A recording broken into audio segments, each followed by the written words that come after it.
vibrations of an Euler beam between rigid obstacles with perfect unilateral constraints.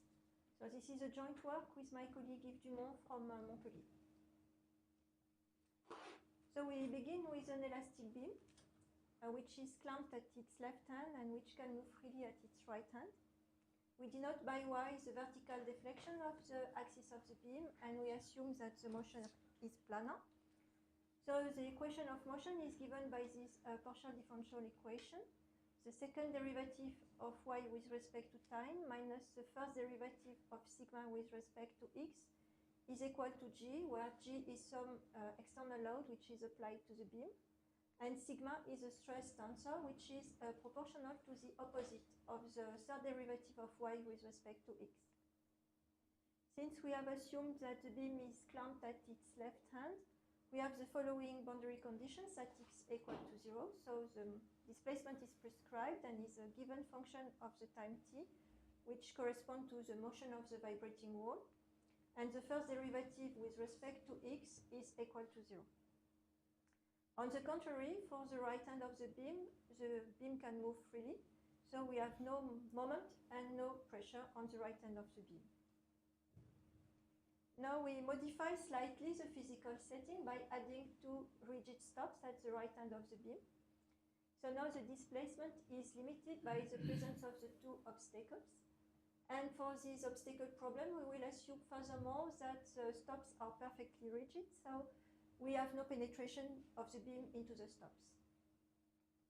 So the new boundary conditions at x equal to L are now given by the first condition. Still, we do not have any moment.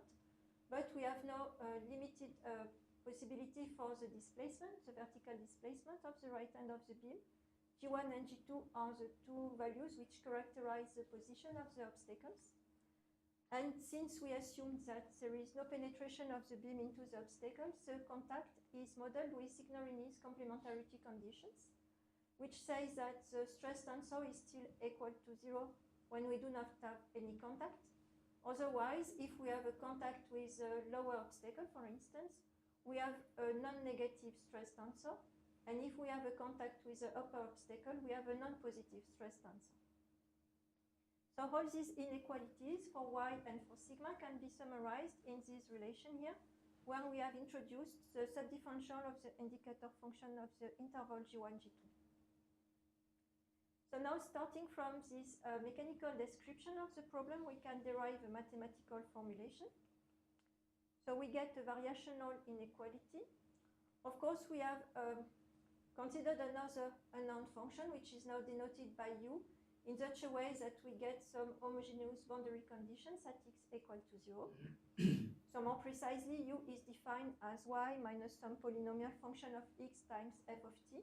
And the polynomial function of x is chosen in such a way that u satisfies these boundary conditions at x equal to 0, and the same boundary conditions as y at x equal to L. So with integration by parts with respect to the time variable and to the x variable, we get all these terms. And the inequality comes from the Signorini's complementarity conditions at x equal to L. So since we have here some second order derivative of u with respect to x, we can expect the solution to belong to H2 of 0L. And so if we consider furthermore the boundary conditions at x equal to 0, we can define the functional space V in which we will look for the solutions.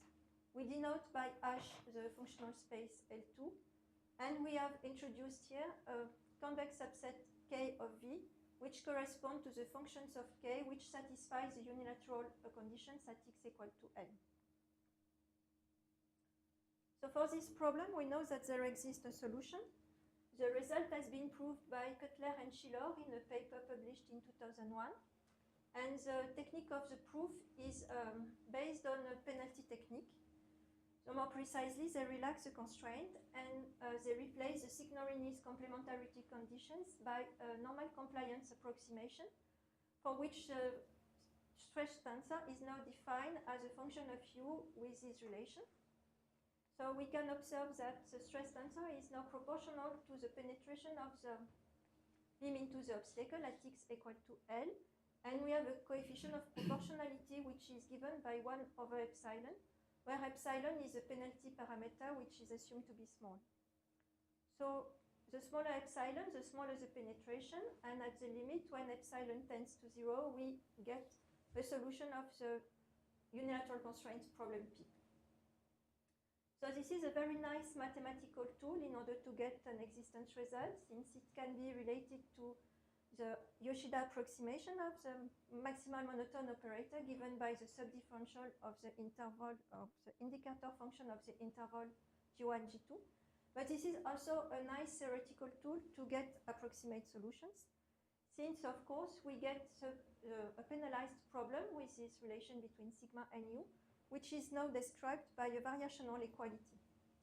So we can solve this variational equality by any kind of standard technique. But of course, from the computational point of view, there is some drawback, which is due to this coefficient here, 1 over epsilon, which creates a very stiff term. And of course, the smaller epsilon, the smaller the penetration, so we get a more accurate approximation of the non-penetration condition. But of course, we need to choose also smaller values for the space and time discretization parameters. So for the computational point of view, this is a very expensive technique. And furthermore, at the end, we get a numerical approximation of the penalty approximation of the original problem. So we have two steps in the discretization. So motivated by computational issues, we would like to propose another kind of discretization of the problem, which will be able to deal with directly with the unilateral constraints. So we begin by another formulation of the problem, which is slightly more general, since we have replaced the previous definition of K by something which allows us to take into account any kind of physical setting for the obstacles, with two mappings, G1 and G2, which characterizes the obstacles and which can take infinite values. So with infinite values, we can consider that we do not have any obstacle at the point X. Otherwise, when we have finite values, we have an obstacle at the point X. So now, starting from this more general problem, we begin the discretization by some space discretization. So we replace the functional space V by some finite dimensional subspace VH. And of course, we have also to replace the subset K of V by some convex subset KH of VH. So reminding that K is a convex subset which takes into account the constraints, we would like to define another convex subset which takes into account the constraints but at the discretized level. So we choose to consider the constraints only at a finite family of test points which are denoted as XAH. So of course we get the Galerkin approximation of P simply by replacing V by VH and K by KH. So we have once again a variational inequality, but now the unknown function UH takes its values in VH, so we can describe it by using a basis of VH, and we can reformulate this approximate problem PH in a matricial form. So more precisely, if we denote by phi1, phi2, phi jh the given basis of VH, we introduce the coordinates of UH in this basis, which is now denoted as U bar H. So this is a new unknown function, which is a vector-valued function in RJH. And the variational inequality is rewritten as a differential inclusion, a second order with respect to time differential inclusion. And now the constraints are taken into account in terms of the coordinates of UH. So we get a convex subset, which is still denoted as KH, but now KH is a convex subset of RJH. And it corresponds once again to the unknown functions which satisfy the constraints at the discretized level, so that we get these geometrical inequalities for the coordinates of the unknown functions. So now, looking at this new formulation of PH, we can obtain another interpretation of this space discretization of our original problem. Indeed, we can interpret U bar H as the generalized coordinates of a discrete mechanical system. And this kind of differential inclusion corresponds to the description of the dynamics of a finite dimensional mechanical system under the constraints given by the convex set KH. So having in mind this interpretation, we can now introduce the time discretization of our problem P simply by applying the time-stepping schemes which have been developed for unilateral constraint problems for discrete mechanical systems. So if we denote by delta t the time step, we propose the following fully discretized approximation of our problem. So the approximate positions are updated in a quite classical way with respect to the approximate velocities. And at each time step, the approximate velocities are updated by solving this inequality under the constraints which are given by this condition here. So V bar Hn should belong to the tangential cone to Kh at U bar Hn, where the tangential cone is described here more precisely. So we can observe that, in fact, here we take into account the constraints at the velocity level, since the constraints is now given for V bar Hn. And we have a linearization of the constraints around the position obtained at the previous time step. So for the numerical point of view, this kind of linearization is, of course, very convenient, since it gives us only linear constraints, and we can deal with this kind of constraints very easily. We can observe also that we have introduced in this fully discretized problem a parameter theta, which should belong to the interval 0, 1, and which plays the same role as the theta parameter in the theta methods for differential systems. So, of course, if we look to this inequality, it seems to be difficult to be solved, since here we have something which looks to be an implicit term with U bar Hn plus 1. But indeed, if we replace U bar Hn plus 1 by using the updating rule for the approximate positions, we can rewrite once again the fully discretized problem as a minimization problem, which is a quadratic minimization problem under linear constraints.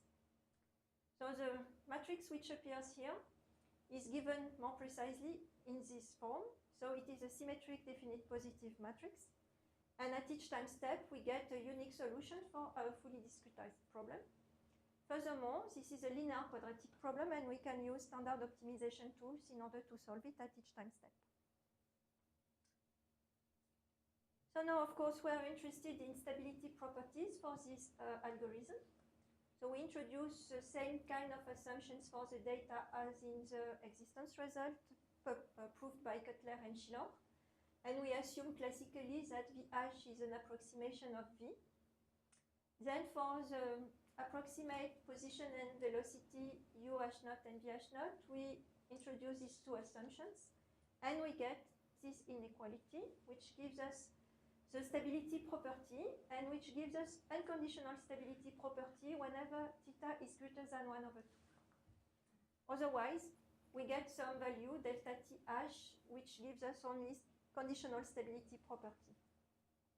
So this difference between unconditional or conditional stability property is, can be interpreted in the same way as for the theta method for differential systems. This is exactly the same kind of result. So now, starting from this inequality, we can get a priori estimates for the approximate solutions. So more precisely, we define the approximate solutions by a linear interpolation of UHN and UHN plus 1 on the time interval n delta t and plus 1 delta t. And the previous estimates gives us an a priori estimate for the approximate solution in this functional space W.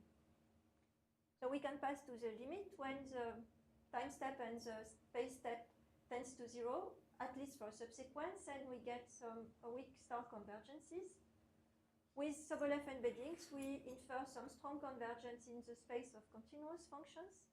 And so we get at the limit the right initial condition U0 for the limit function U at t equal to 0. So for the mathematical study, the last step is to prove that U is a solution of problem P. So as usual, we would like to perform some discrete integration by choosing appropriate test functions in the fully discretized problem and pass to the limit in order to get once again the variational inequality. But of course, we have first to prove that U satisfies the unilateral constraints, which means that we need to prove the feasibility of the limit function U.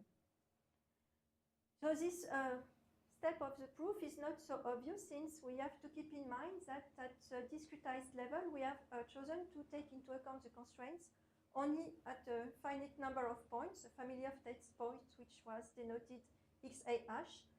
So of course, if we want to recover at the limits conditions all over the length of the beam, we need to introduce some assumptions on the choice of this family of test points. So more precisely, we introduce these two conditions. So for any value of x along the length of the beam, we assume that there exists a sequence of test points which converges to x, and such that the values of G1 and G2 converge also to the value of G1 and G2 at x. So at the first glance, this second condition may look as a direct consequence of the first one, but indeed it is not, since we do not have introduced any continuity assumption for G1 and G2.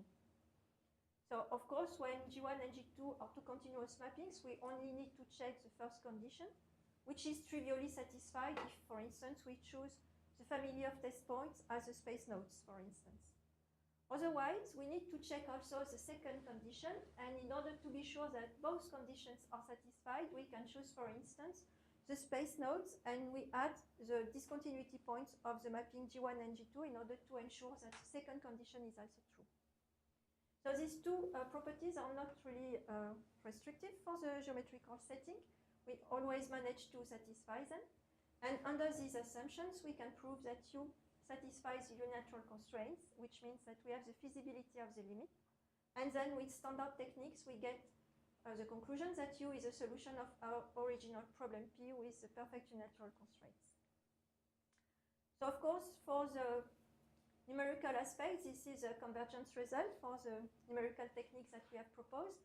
But as a byproduct, we obtain also an existence result for the more general formulations that we have chosen to consider. And in such case, we have some extension of the existence result, which was proved by Cutler and Schiller. So as a conclusion, I will present now some examples of implementation. So for the computations, we have chosen a steel pipe with a length equal to 10 meters, an external diameter given by 1 centimeter, and a thickness equal to 0.5 millimeter. And we begin with punctual obstacles at the right hand, so the physical settings that I have presented in the first slides of the talk. So in this geometrical setting, we know that we can apply the normal compliance approximation in order to get approximate solutions. And this gives us a benchmark in order to compute the results that we will obtain with our numerical algorithm. So for the computation, we choose space discretization given by P3 Hermite finite elements, and time discretization chosen with a parameter theta given by 1/2, which corresponds to the Crank-Nicolson method for differential systems.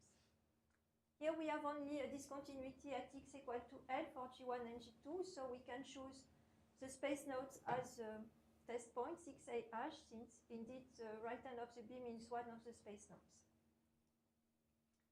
And then, we have performed here we have computed the trajectory of the right hand of the beam. So on the left picture, we have plotted the trajectory obtained with our numerical algorithm, with a time step equal to 10 minus 5 and 160 space nodes. And on the right picture, we have the result obtained with a normal compliance approximation with the same time step, but with penalty parameter epsilon given by 2 times 10 minus 7. So we can see that the global behavior is the same, but here we have some numerical instabilities which appear when the time grows, and which are due to the fact that epsilon is not small enough to accurately approximate the unilateral constraints. So indeed, if we compute the maximal penetration into the obstacle with a normal compliance approximation, we get something which is not so satisfying. Of course, with the scheme, we have also some penetration in the obstacle, since we have chosen to take into account the constraints at the discretized level only in terms of the velocities with the linearization of the constraints. So we cannot prevent the approximate positions to violate a little bit the constraints. But here we have something which is 100 times smaller than what is obtained with the same time step with a normal compliance approximation. So we have to keep in mind that for the normal compliance approximation, the smaller epsilon, the smaller the penetration. So we have performed other numerical tests with smaller and smaller values for epsilon. So of course the penetration decreases, but the smaller epsilon, the smaller also the value of delta t, since it has been proved that for the normal compliance approximations, approximate solutions penetrate into the obstacles during time intervals which length is of order square root of epsilon. So of course we need to choose a delta t smaller than this characteristic length. And for this value, for instance, of epsilon, we need to choose some values of delta t given by 10 at the power minus 7. So of course, the smaller delta t, the bigger the CPU time. And we can see that for values of the penetration which are of the same order as those obtained with the scheme, we need to choose delta t 100 times smaller, since here we have still delta t equal to 10 minus 5. And the CPU time is more than 150 times larger. So next we have tried to compute solutions with smoothly shaped longitudinal obstacles, which are described by these two mappings, G1 and G2. So the obstacles are given here by the blue lines, and in the black we have plotted the position of the pipe for different values of the time t. So once again, we have chosen 160 space nodes, a value of theta equal to 1/2, but here delta t is rather big. So of course, with this rather big value of delta t, the penetration is not so good. And here we have to keep in mind that the penetration is small at the space nodes, which are the test points for the unilateral constraints. But here, due to the convexity and concavity of the obstacle, compared to the shape of the basis functions for the P3 finite elements, we get something which is much larger if we compute the maximal penetration all along the beam. So indeed, this is the worst that we can observe, and it should be better if we decrease the value of delta t. Thank you for your attention. Thank you.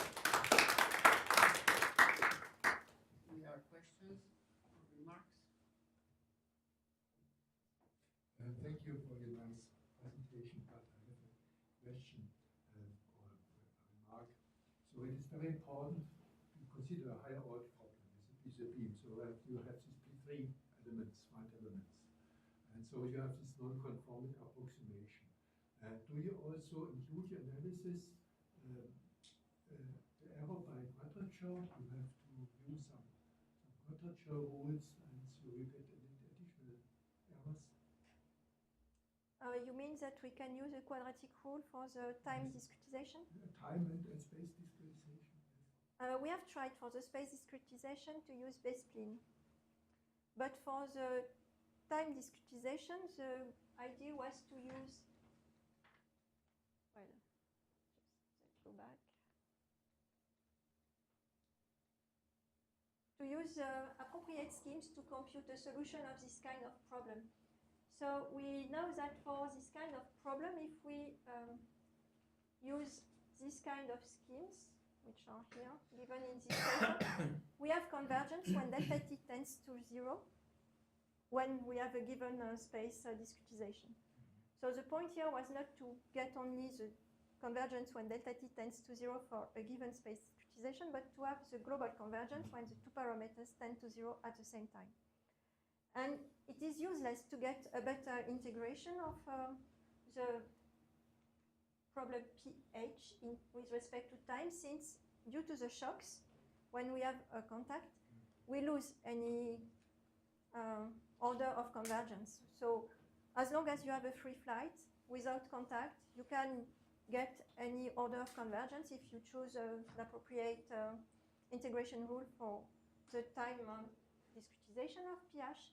But when you have the first contact, then you lose everything. And there is no need in choosing a better time integrator than this first order integration in some sense, since the theta method is, except for the value of theta equal to 1 over half, a one order method for differential systems.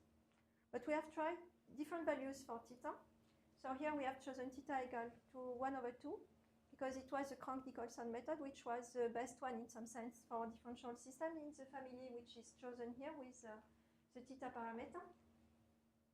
But we have also tried to choose theta equal to 1, which is the analogous of implicit Euler method. And the results are the same. We do not improve the results in terms of CPU times or in terms of penetration errors. So really due to the fact that as soon as we have contact, we lose the order of convergence of the time integrator that we introduced for the space discretized problem.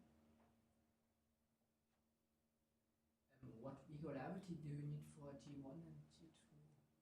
Sorry? What regularity do you need for G1 and G2? So just continuous functions? Or? No, you don't need to have continuity. You can Okay, choose anything you want. Mm-hmm. The only condition that you need to check is this one. So it is trivially satisfied if G1 and G2 are continuous. This is also trivially satisfied if you have a finite number of discontinuities. But if you have an infinite number of discontinuities, it may be a little bit difficult. But in most cases, the geometrical setting is not more than a finite time discontinuous for the obstacle. So it's difficult to imagine something which has an infinite number of discontinuities for obstacles in a real physical setting. But you don't need to have continuity. So. Any other question? No? Let's thank the teacher again.